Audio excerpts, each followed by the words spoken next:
Great, thanks very much for firstly the award recognition for Dosh and for the opportunity to share more about Dosh and our journey. So best domestic newcomer for us is an award we're really excited to win because Dosh is a New Zealand consumer specific solution, and we're new to in the market, launched in 2021.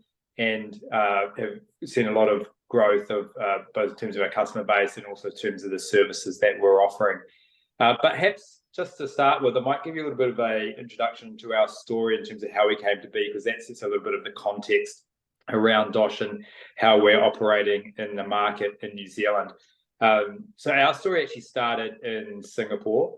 I was working for a corporate bank there, and I was talking, and COVID had hit in late 2020, and I was talking to my neighbour, James, about heading back to home countries of New Zealand and some of the things that we would miss about being in Singapore. And we both agreed that the technology that we were using, these amazing payment apps that had amazing reward capability, amazing payments, and connectivity into other services such as investing, and insurance, etc., were something that we would miss. And it started a conversation as to, well, why don't these exist in New Zealand? And then consequently, what would it take to set one of these up? So we both ended up coming back to New Zealand. We left our 25-year-old corporate careers and became fintech entrepreneurs, which was quite a change, I think, for us. And we started Dosh. Now, Dosh in its infancy was an app that enabled you to have an account and be able to do instant peer-to-peer payments in a Venmo style context. And the reason why that was our launching product was because in New Zealand, the payments capability has really fallen behind the rest of the world in terms of some of the infrastructure, and also in terms of what's available to consumers to help them and make payments easy and make payments fast. So there is no real-time payments capability in New Zealand. In fact, when we launched, there was no 7-day payments either. So it was still Monday to Friday, kind of 9 in the morning to 10 at night, delayed a couple of hours. So we introduced instant payments, and it got a lot of attention, not only with the first digital wallet in New Zealand, but the first offer instant payments, and that really got us off to a great start. And then we started to develop the product further. What we were hearing from our customers is that they love to use Dosh, but they wanted to use it every day, and they wanted to be rewarded for using it. So the first thing we did through our partnership with Visa was to attach a debit card to the wallet, effectively making it a real-time instant payments and card capability offering. What that enabled us to do was actually unlock some of the key features in the app, which were request to pay. So you can pay people, but you can also request someone to pay you, get paid back instantly. Split bills, the ability to make a payment with your Dosh Visa debit card. It's, for example, a restaurant, split that cost around the table and be paid back instantly, so you can go to the bar and buy yourself a drink. Now, the way that was working in New Zealand at the time before we launched it was, if you're on a Saturday night and one person would ultimately end up paying the restaurant bill, if the other people had their bank account number, or they swapped bank account numbers, I could never remember mine, it was 16 digits long, they would ask to be paid, and the person would pay them, and then that money would arrive at about 8-9 o'clock in the morning on a Monday morning, and then they'd have to do a reconciliation as to who had paid them and who hadn't. When we're talking to younger people, we found that that was something that was a real strain for them, and on a Monday morning they would effectively be collecting all the money that they hadn't received over the weekend.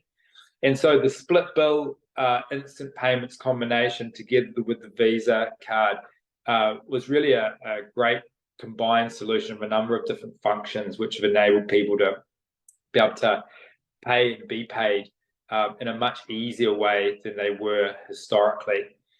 In terms of customers wanting to be rewarded, we have Dosh deals, which enables like special cashback deals from specific merchants that we have relationships to. But we wanted to reward people for using the Dosh every day. And so for all of people's purchases using their Dosh card, we're paying 1% cashback. Now, that is the best cashback rate in the New Zealand market. And we introduced it at a time when actually new regulation had come in, reducing the interchange rates, and all of the banks in the market were watering down their reward schemes. And so we actually kind of went the opposite way and started to give customers more. And that's been a real driver for us in terms of take up and volume. We've actually done some analysis today and found out that our customers each individual customer on average is doing 4 times the payments with Dosh today than they were at the start of the year. So we're increasingly taking more and more of our customers' business as they migrate over from their traditional provider to Dosh. Having kind of done payments, we've also then started to think about, well, what are some of the other functions that our customers want? Did some research and got some feedback that customers would really like to have some ability to be able to manage their money within the app as well. So we created something called stashes earlier this year, and a stash is an account that you can open in the app. You can personalize it, give it a name, give it an emoji and a color, and you can set as many of these up as you want. And we see people are using them for rent and grocery bills and other things they perhaps might be saving for, so that they can allocate their money out and be able to manage their money better. We've had some fantastic, that had tremendous take up on day one, and we've had great feedback from customers who've actually, for some of them, have said it's changed their lives because they've always struggled to be able to manage their money in a disciplined way, and being able to have the tools to do that has been great for them individually. Looking forward, we've got interest-bearing deposits coming on board shortly, as well as other products that we want to bring to the market that we think will help Kiwis in terms of their financial journeys. In terms of our purpose, it's really about trying to make the financial lives of Kiwis easier and improve their financial well-being. And so anything that we can do to help them achieve that in a way that is innovative, in a way that's digital and provides them a great experience is what we're focusing on. As kind of first in the market in New Zealand, one of our challenges to start with is there wasn't really any talk about digital wallets in New Zealand. We were introducing a new concept. That's quite hard because it's not just about talking about what you do, but also educating people at the same time. And what we've really seen over the last couple of years is a real groundswell of interest in digital wallets and digital financial capability that perhaps wasn't in the market when we first started. So we've got great partners in the market and offshore, both from a supplier perspective, but also from a partnership perspective that we're working with to help them on their financial journey, helping to bring products to customers via Dosh and the Dosh experience. Perhaps just lastly, in terms of what Dosh has brought to the market, there has been a real focus on user experience. We are very focused in around that Gen Z young professional age group where 70% of our customers reside. And for them, they are looking for an experience and one that's easy to use and is nice on the eye and makes them feel about good using the app. And that's something perhaps more traditional banking apps don't provide because they're providing to a much broader set of customers. So for us, user experience and customer engagement is effectively leading the way in which we connect with our customers and provide them a service that meets their needs. Thank you, Shane. That's amazing. I mean, given the rapid uptake of your digital wallet. It's amazing. New Zealand, how do you keep abreast with, how do you get all the feedback from this Gen Z generation so you can keep evolving it, keeping it interesting? What's your method there? Yeah, that's a really good question. We have done a few surveys, but actually what we're finding with this customer group is they're very engaged. So we send out we do a number of columns, but we do a monthly newsletter. We had an 83% open rate on that newsletter a couple of weeks ago.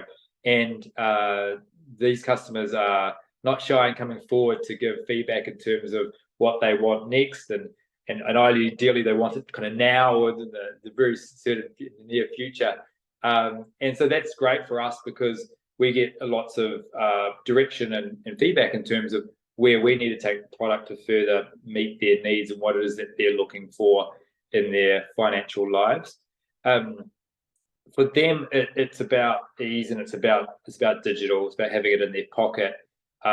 They are digital natives by birth, and so everything that we do needs to be aligned with the way in which they want to operate. But to answer your question, to be honest, most of it comes directly to us.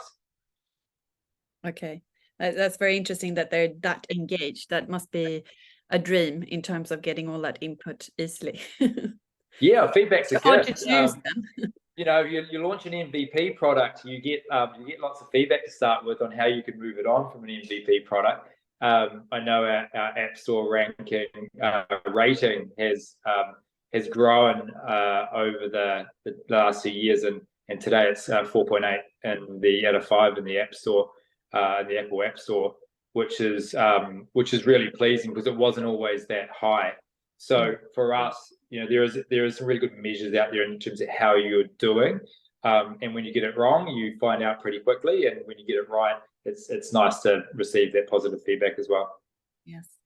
So you talked a little bit about partnership and collaboration with Dosh. So what's your future plan, and what are you looking in partnership? Are you looking to expand more across Asia Pacific with your solution? Yeah, that's a good question. There's two components there. One is we are looking at going deeper in New Zealand with product providers. So we have a number of parties that we're working with at the moment who are experts in their area of product expertise, and we're working with them to bring products to our customers via Dosh. But as you've alluded to, there is actually a much broader opportunity outside of New Zealand as well. And we see that sits actually across the region. Primarily, I think from New Zealand out would be Australia and the Pacific Islands as a first port of call, where there's a lot of movement of money and a lot of movement of people. There's a lot of New Zealanders in Australia and vice versa. There's a lot of Islanders in Australia and New Zealand. And so I think there is an opportunity to help better connect those people and enable them to be able to move money and share money in the same way that we've enabled them to do that in New Zealand. And so with partners such as Visa, you know, we are able to be able to think about and work on what might that look like. And then it's really just a matter of timing. Where does that sit in our overall roadmap? Okay, thank you so much. I have a question here from Parik Sheets. Great session. Question for Shane. As the first movers into the digital wallet space, were there any roadblocks that you faced, and how did you manage to overcome them? Were there any regulation-specific challenges? Because I'll ask from a non-regulation specific challenge to start with. So when you start something new I wouldn't recommend it actually. Starting something new and teaching people how to do something new or what something new is actually really hard, and it actually takes time and it takes an ongoing repetition of what it is. And inevitably, people can misconstrue what it is that you are and what you're doing. So I remember we did you did a word search. It's words that resonate your customers' feedback around your service. And in the early days, you know, there was people think it must be a scam because they've never seen a digital wallet before, or they think it must be crypto.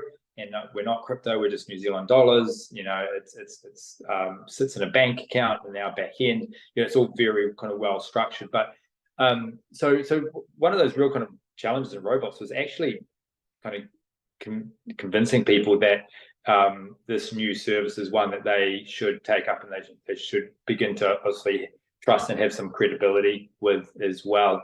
In terms of new providers in the market, look, I think anyone with a global outset knows what the digital wallet is, but if you're new to market, there's a little bit of education there in terms of perhaps your banking partner.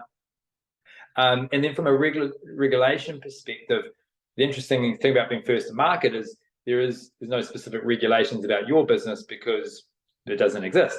So things get regulated as you kind of move forward. But in terms of the way in which we operate, because we have a banking partner, we actually operate at a banking level of regulation and compliance, which means that from day one, there is no sandboxes in New Zealand. So you are effectively need to be 100% compliant from day one. And that was, that's something that we were challenged with in terms of setting up Dosh before we launched.